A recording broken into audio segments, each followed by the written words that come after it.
Hello everyone, welcome to the new video.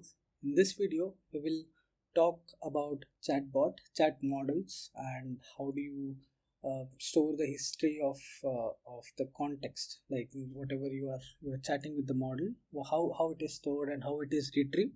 So these kind of topics will cover.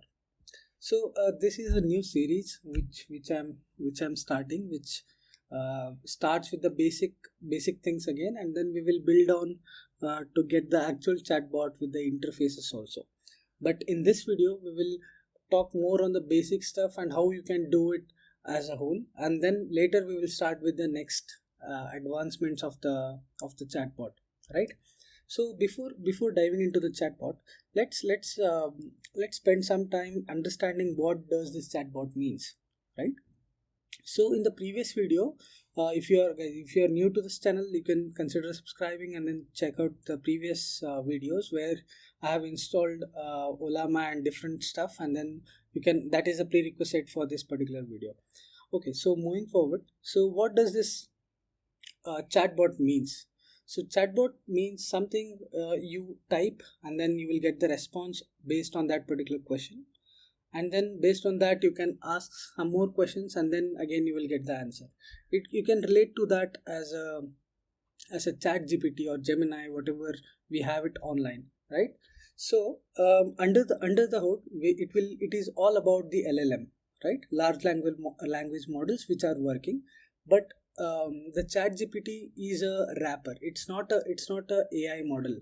ChatGPT itself is not a AI model. It's just a interface, or we call it chat model, right? That is just a chat model which has some UI, and then we can ask the GPT. But the actual LLM is GPT, which is working under the hood of OpenAI. So this is chatbot. Now in the previous video, we also looked into how you can query something to the LLM model and it will also respond to you, right? But to build a chatbot, it's important that we keep the context of the previous messages, right? That is very important when you are developing a chatbot. Like let's say you asked something and it responded, and you wanted to ask a follow-up question. But since that LLM by default doesn't have any kind of knowledge of the previous question, it just responds to your question. So if you ask a follow-up question, then it won't answer because it doesn't have the context. So to do this, in the Langchain thing, we have few things which we can do. Like Langgraph is there, using which we can store the context, and based on that we can ask the follow-up question. Okay, so with that said, this is the basic brief which I have given for the chatbot. So let's start with the actual code implementation and let's see how it goes. Okay, so I have opened up my VS Code in the interactive IPython notebook. So let's start with that. So the prerequisite packages are Langchain core and Langgraph. So I'll talk about Langgraph in the video itself. So the first thing is from the Langchain Ollama, let's import chat Ollama, right? So now let's discuss a little bit about what does chat Ollama and normal Ollama means.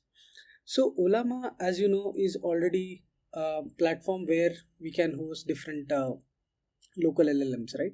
So we have installed Llama 3.1. By the way, if you are not installed Ollama, you can just check my previous videos on how to download and install Ollama.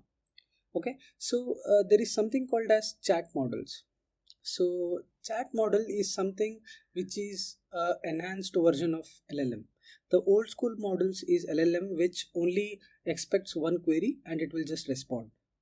But chat model is something which is a wrapper over the LLM, so that it is more chat ready. Like we can build chat applications based on chat models rather than LLMs, because if we use LLMs, like the main LLMs, then we have to build our own wrappers. So instead of that, we can just use this chat Ollama from Langchain Ollama. So in this way, we can just get the model. So the model is Llama 3.1, which again we installed in the previous video itself, and I'm also giving the temperature, that is 0.8. Okay, and I have given one more configuration, maybe you can check this up. What does this mean? I'll leave it to you. Okay, so once we got the model object ready, then there is something called as human message from Langchain core.messages. So there are multiple classes or roles. So this is a human role, means whatever we are typing as a user, that should be written in the human message object. And there is one more called AI message, which is a bot response, right? So what we'll do, I'll just run this first cell, and here what I'm doing, model.invoke human message, and content is hi, I am so on. So I have just given this content. This is the prompt which I'm sending to this particular model. So I'll just hit this cell. Okay, so now we got this as a response. The response is in the form of AI message. As I told, this is the response from the bot, right? So it comes as a AI message. So the content of that response is hello Sohan, it's nice to meet you, and blah blah blah. So we have the answer, right? We have the response from the chat bot, and we also have some meta response, that is which model it is and how much token it took, how much, all those things, like what is the duration of the processing. All those things will be there in the response metadata object. Okay, so we got the message. Now actually, so I have sent this hi, I am so on message, but by default the model doesn't store any context. Hence, if I just ask one more question, like let's say what's my name again, see, even if I told my name in the previous query, it didn't recognize me. It told I don't have any information about your name, right? So by default the model doesn't store any context. We have to use some sort of other means to get the context in place. Okay, so let's try to do one more kind of a thing where we pass all the messages in a list. So in this way, what I'm doing, model.invoke, same thing, and in the list I'm just passing the first human message as hi, I am so on, and I'm passing the AI message as like hello so on, whatever it responded, and I'm passing one more human message, that is what's my name. Now it has all the context, right? All the context it has, so it will just print out the value, that is I have got it saved somewhere, so your name is Sohan, right?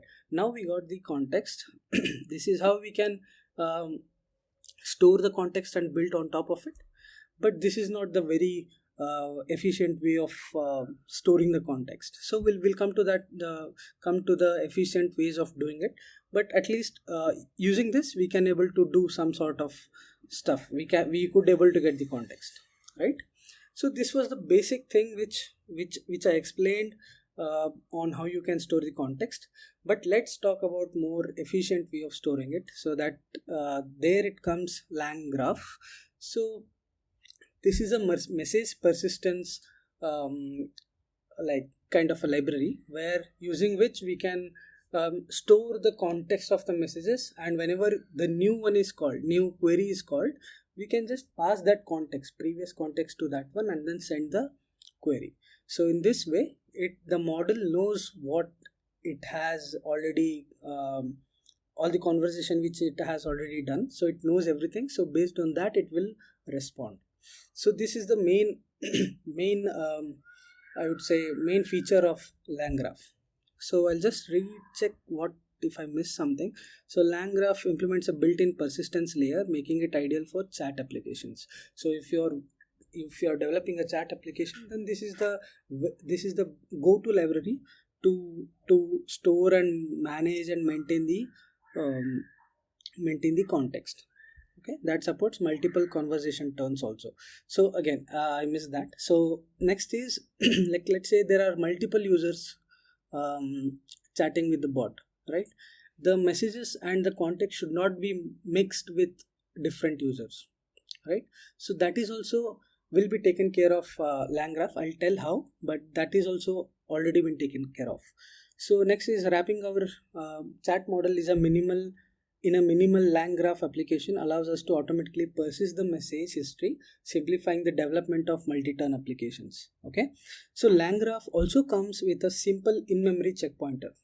Okay, I'll come to that, but this is a high level knowledge of Langgraph using which we can store the context and manage the context. So this is the main feature of that. So let me just pull off one screenshot which I have did. So this is what I wanted to explain in this video. The title of this is memory / database. So let's just assume that there is some database called let's say memory. Okay, there is a database and there are two threads running. Okay, let's understand that. Okay, thread 1 is run by one user and thread 2 is run by another user.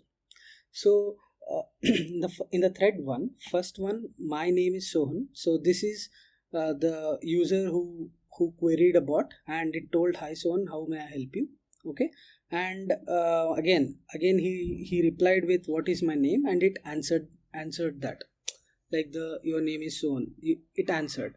But in the thread 2 also same thing is happening, but there Rohit is texting, right? So in this way we can differentiate different threads or the users in using Langgraph. So let's try to implement same exact example in our use case.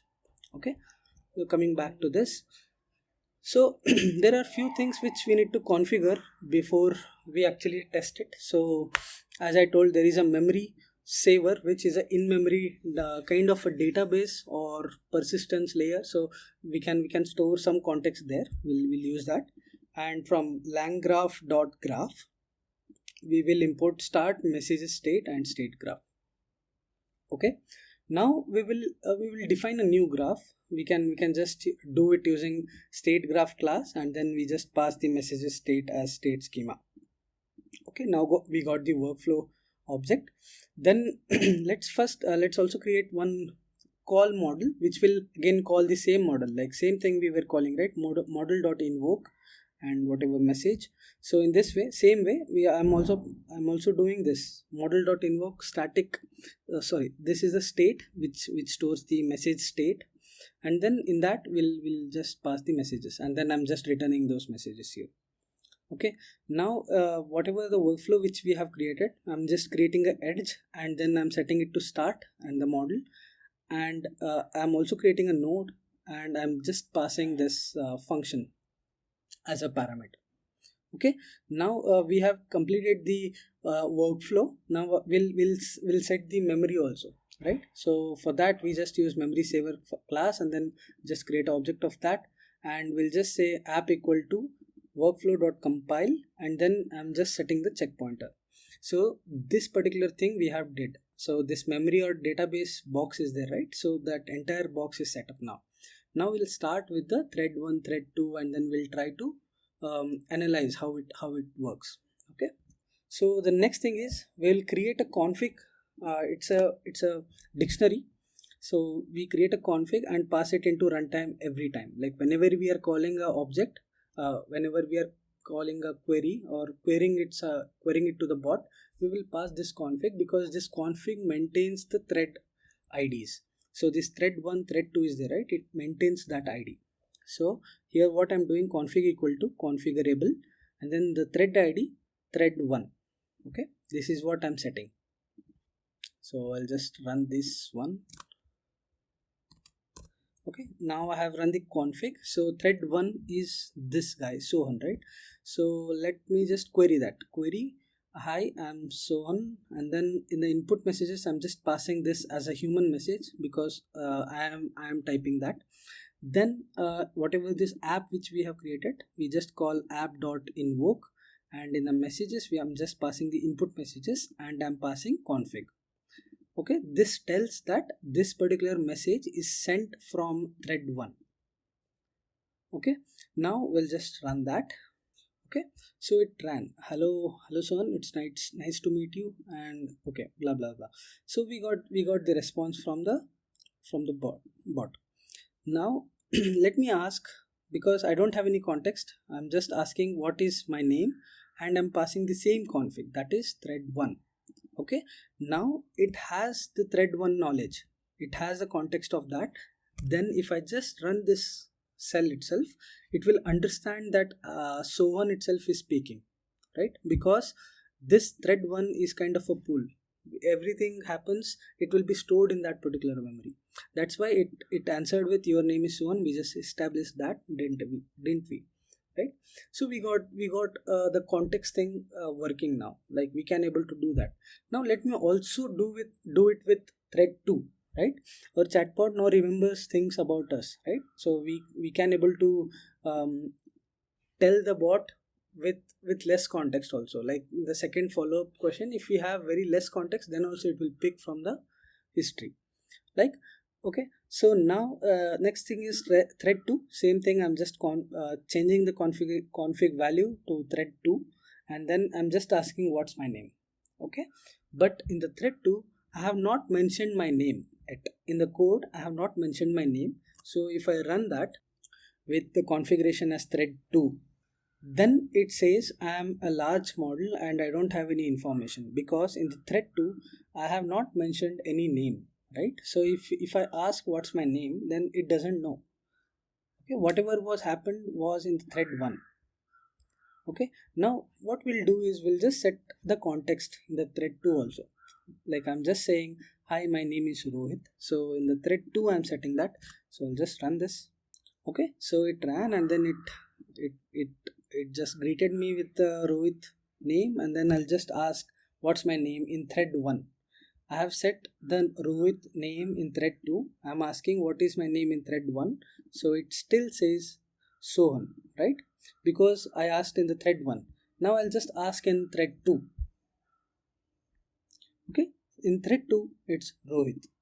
So in this way, I'll just pull up the image again. So in this way we can maintain the thread like ChatGPT maintains. We can just create a new chat, and then we can start asking questions, and we can also create another new chat, and then we can start. So all those things, it will clear off, it will allocate a separate context memory for that particular chat instance. So this is how ChatGPT also functions, and all the different chatbots which are out there like Gemini, Llama, everything. This is how they are built. And currently, for this example, we are just using in-memory database, right? So this is the in-memory database, but this can be persisted in normal our like relational databases also, in SQL, whatever the database it is, we can still persist this particular context there also, right? That also we can do using Langgraph itself. Okay, so let me just summarize what we did in this particular video. In this video, what we learned is what is the difference between chat models and normal LLMs. This is what we learned. And we also learned how you can query a particular model with the context, like the normal manual context where we just mention everything in the list. So this one, like we mentioned everything in the list, and we used Langgraph, and we learnt about Langgraph, what does that mean. And using the in-memory database, we actually persisted like user based context, like thread 1 is a separate user, thread 2 is a separate user. We can create these kind of threads, and then we can also persist that in the memory, right? And we can you can explore how you can also persist in the databases as well, the relational databases. If you want a video of that, you can just let me know in the comment section. I'll definitely make a video of that. But on the higher level, this is what we learned in this video. And in this video, you can observe that we just use the plain string to query. We'll also come up with prompt templates for this, and then we'll also see how see the history of the conversation using Langgraph. So all these things are coming in the upcoming videos of this particular series. So you can also consider subscribing, and then hit that bell icon, so that whenever the new video of this series is out, you will get the notification. So with that said, if you have any doubts in this particular section, you can always comment me in the comment section, and then I'll try to reply to those.